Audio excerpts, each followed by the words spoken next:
ಸರ್ವರಿಗೂ ಯುಗಾದಿ ಹಬ್ಬದ ಶುಭಾಶಯಗಳು. ಈ ದೃಶ್ಯಗಳು ಎಲ್ಲಿಯೂ ಏನಾಗಿರ್ಬೋದು ಅಂತ ಆಲೋಚಿಸ್ತಾ ಇದ್ದೀರಾ? ಇದು ತಾಳಿಕೋಟೆ ತಾಲೂಕಿನ ಬೆಂಟ್ನೂರು ಗ್ರಾಮದಲ್ಲಿ ವರ್ಷದಲ್ಲಿ 2 ಬಾರಿ ಜಾತ್ರೆ ನಡೆಯುತ್ತದೆ.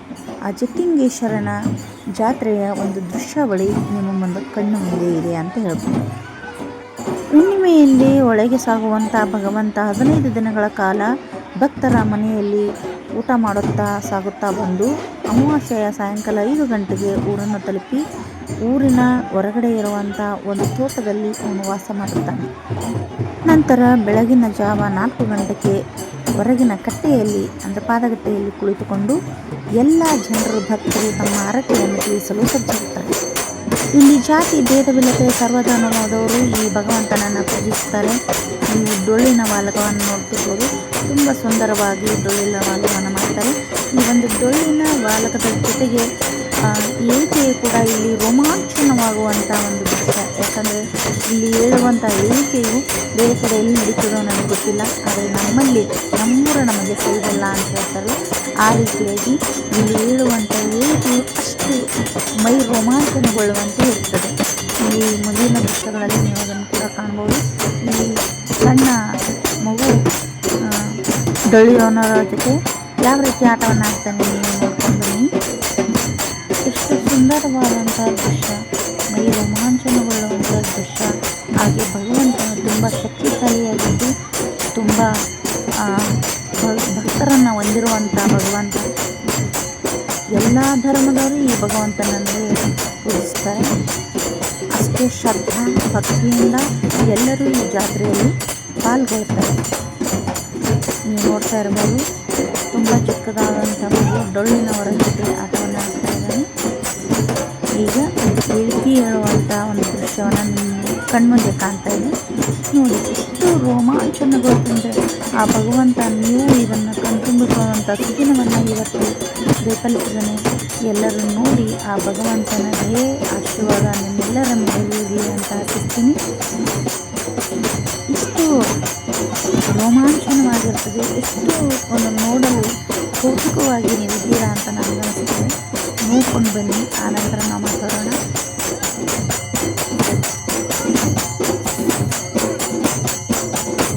ಪೂಜಾರಿ ತಿಳಿದಿರುವಂಥ ಗುಂಡುಗಳು ಏನು ಆಗಿರ್ತವೆ, ಆ ಗುಂಡುಗಳನ್ನು ಈ ಒಂದು ಡೊಳ್ಳಿನ ವಾಲಕದ ಜೊತೆಗೆ ತಮ್ಮ ಎದೆಗೆ ಹಾಕಿಕೊಂಡು ಅವರು ಹೇಳಿಕೆಯನ್ನು ಹೇಳ್ತಾರೆ.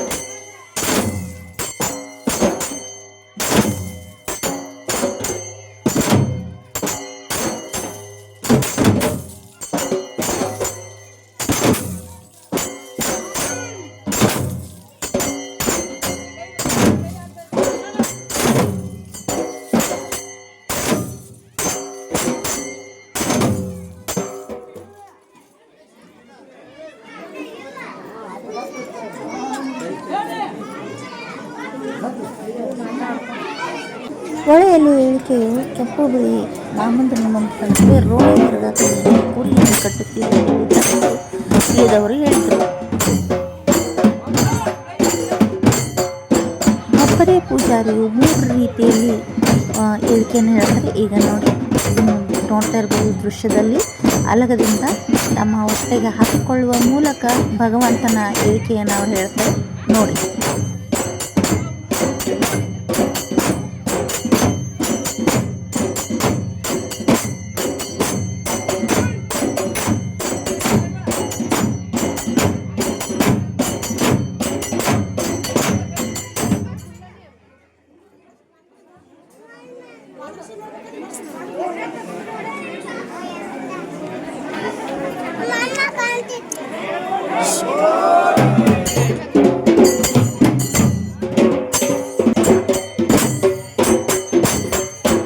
ಈಗ 3ನೇ ಬಾರಿ ಉಣಿಕೆಯಿಂದ ಹೇಳಿಕೆಯನ್ನು ಹೇಳ್ತಾರೆ. ಏನು ಹೇಳ್ತಾರೆ ಅನ್ನೋದನ್ನು ನೋಡ್ಕೊಂಡು ಬರೋಣ.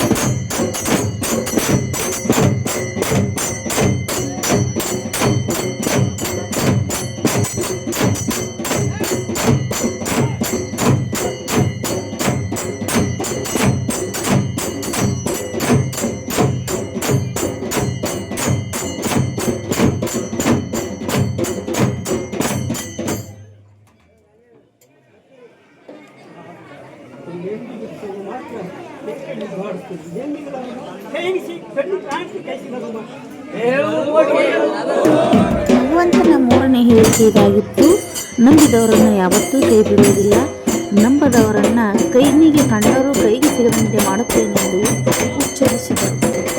ಈ ಭಗವಂತನ ಕೃಪೆಗೆ ಪಾತ್ರರಾಗಲು ಬೇರೆ ಊರಿಗೆ ನೌಕರಿಗೆ ತೆರಳಿದಂಥ ಎಲ್ಲ ಜನರು ಮತ್ತು ಹೆಣ್ಣು ಮಕ್ಕಳು ಕೂಡ, ಗಂಡನ ಮನೆಗೆ ಹೋದಂಥ ಹೆಣ್ಣು ಮಕ್ಕಳು ಕೂಡ ಈ ಜಾತ್ರೆಗೆ ತಪ್ಪದೇ ಆಗಮಿಸ್ತಾರೆ. ಹಾಗೆ ಒಂದು ರಾತ್ರಿ ಇಲ್ಲಿ ಸಂಗೀತದ ರಸಮಂಜರಿ ಕೂಡ ನಡೆಯುತ್ತದೆ. ಭಗವಂತನ ಕೃಪೆಗೆ ಸಕ್ಕರೆನೇ ಹಂಚುವ ಮೂಲಕ ಭಕ್ತರನ್ನು ನೋಡ್ತಾ ಇರಬಹುದು ದೃಶ್ಯದಲ್ಲಿ. ಎಲ್ಲರೂ ತಮ್ಮ ಶಕ್ತಿಗನುಸಾರವಾಗಿ ಸಕ್ಕರೆನೇ ಹಂಚಿ ಭಗವಂತನ ಕೃಪೆಗೆ ಪಾತ್ರರಾಗ್ತಾರೆ. ಇಲ್ಲಿ ನೋಡ್ತಿರ್ಬೋದು ಜಂಪ್ರ, ಮತ್ತು ಇದಕ್ಕೆ ಜಂಪ್ರ ಅಂತಾರ, ನೀವೇನಂತೀರ ನನಗೆ ಗೊತ್ತಿಲ್ಲ.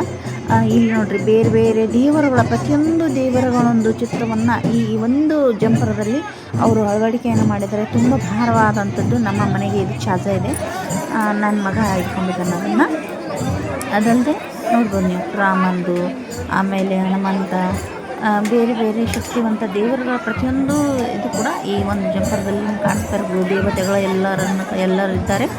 ತದನಂತರ ಇಲ್ಲಿ ಒಂದು ಜಟಿಂಗೇಶ್ವರನ ಪಾಲ್ಕಿ ಮತ್ತು ಇನ್ನೊಂದು ಯಾಳಗಿಯ ಭಗವಂತನ ಪಾಲಿಕೆ, ಎರಡು ಪಾಲಿಕೆಗಳು ಒಳಗೆ ಹೋಗಿರ್ತವೆ. ಇಲ್ಲಿ ನೋಡ್ತಿರ್ಬೋದು, ಇಲ್ಲಿ ಜಟಿಂಗೇಶ್ವರ ಇತ್ತು. ನಂತರ ಇದು ಕುದುರೆ ಮೇಲೆ ಕೂತಿರುವಂಥ ಮೂರ್ತಿಯನ್ನು ಹೊತ್ಕೊಂಡಿರುವಂಥ ದೃಶ್ಯವನ್ನು ಕಾಣ್ತಾ ಇದ್ದೀವಿ. ಅದಾದ ನಂತರ ಇದ್ರ ಹಿಂದೆ ಇನ್ನೊಂದು ಪಾಲ್ಕಿ, ಅದು ಇದು ಕಾಣ್ತಾ ಇರ್ಬೋದು, ಇದು ಯಾಳಗಿ ಪಲ್ಲಕ್ಕಿ ಇದೆ.